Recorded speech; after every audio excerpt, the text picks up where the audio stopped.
Good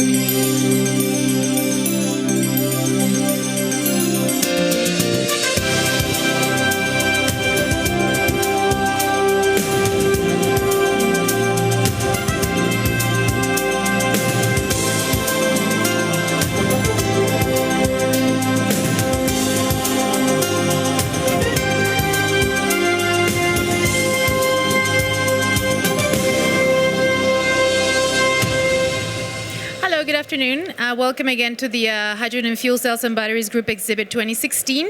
My name is Robin, and today I am interviewing Dr. Thorsten Hickmann, CEO of Eisenhuth GmbH Co. KG. Welcome, Doctor.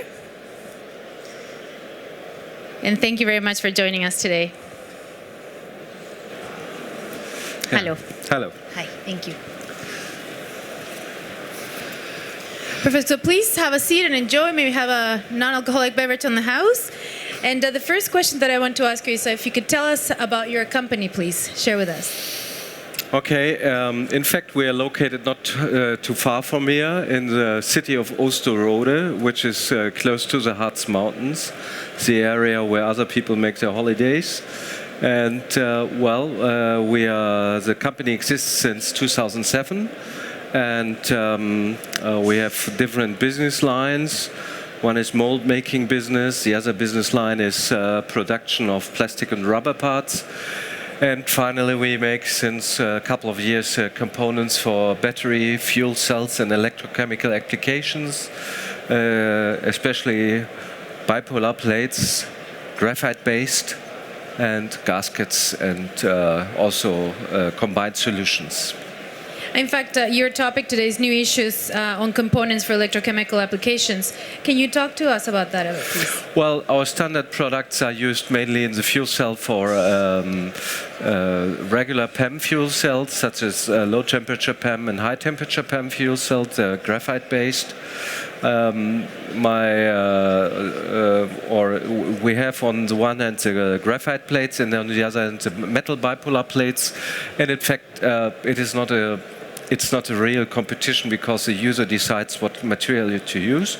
But if he sticks to graphite plates, we often cooperate with those companies. Yes, that's the one issue. You have certain advantages when using graphite bipolar plates. You have always a good corrosion performance. That means that the plates do not like to corrode very much because of the graphite. And they're a long time stable, and they have a certain performance. So it's pretty good. This is one field of the applications we have. The other field is that we have redox flow battery components. So in this battery type, in the special battery type, you always use also graphite bipolar plates. And in fact, yes, those are also very good against corrosion because you have sulfur acid, and that's a pretty aggressive atmosphere, so you can use these plates pretty good in order to realize the performance. And recently we have done also some research and development issues on electrolyzers with certain compounds, and these are basically the three fields: fuel cells, redox flow batteries, and electrolyzers, well as our customer use components. What we also have is a special type of gasket. So the customer can decide to stay for a certain application, and then he needs a gasket. And there's some proverbs saying that the gasket type is the most underestimated component in the fuel cell, because you build it up the stack, and then you find out that the stack is not is leaking. So in fact, we have some solutions over there, either integrated or separate solutions.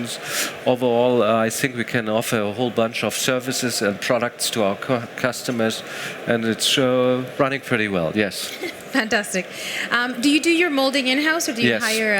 Okay, perfect. Yeah, we have our own molding department as far as also the molds itself is concerned, but also the production of the components. We have a certain department or a special department for the graphite plates, for the blank plates and the molded plates.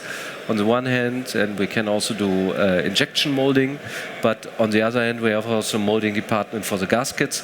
So what kind of gasket do you need? We can offer solutions either in silicone or in fluoroelastomers, different materials we can offer to our customers.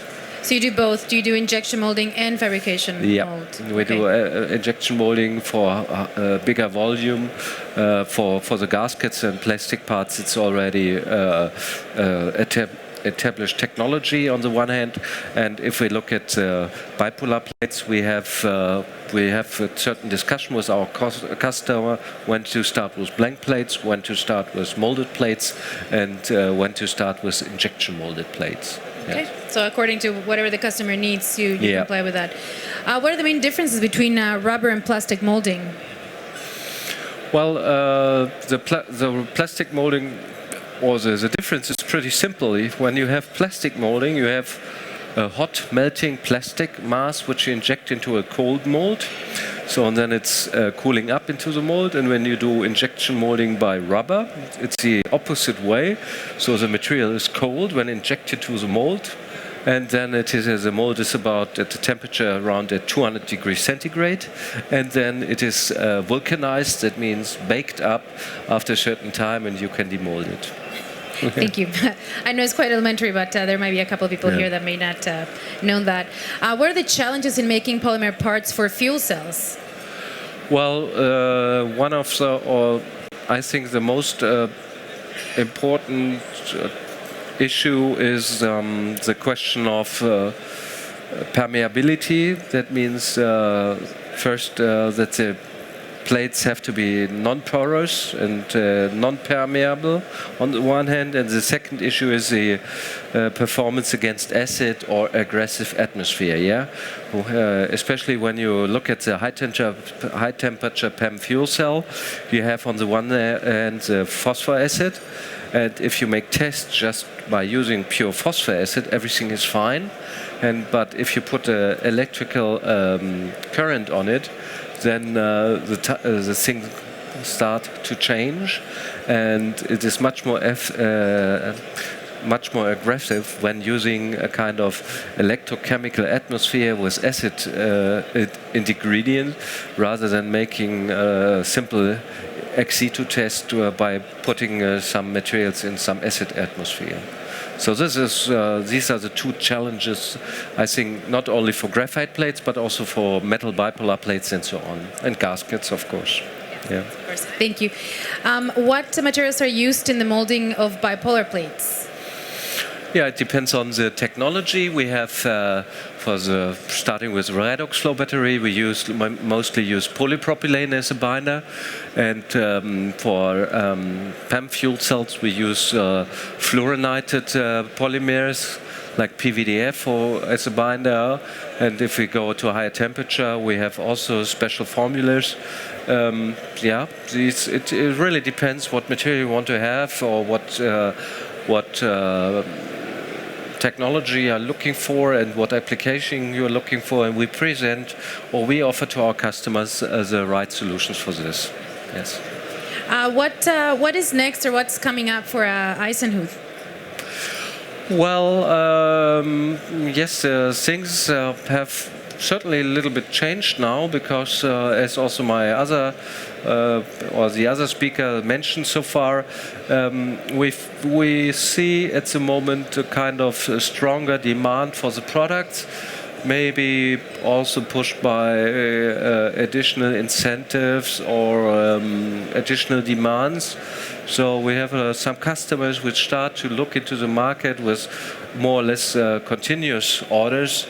And we are looking forward to fulfill these questions and to follow their demands.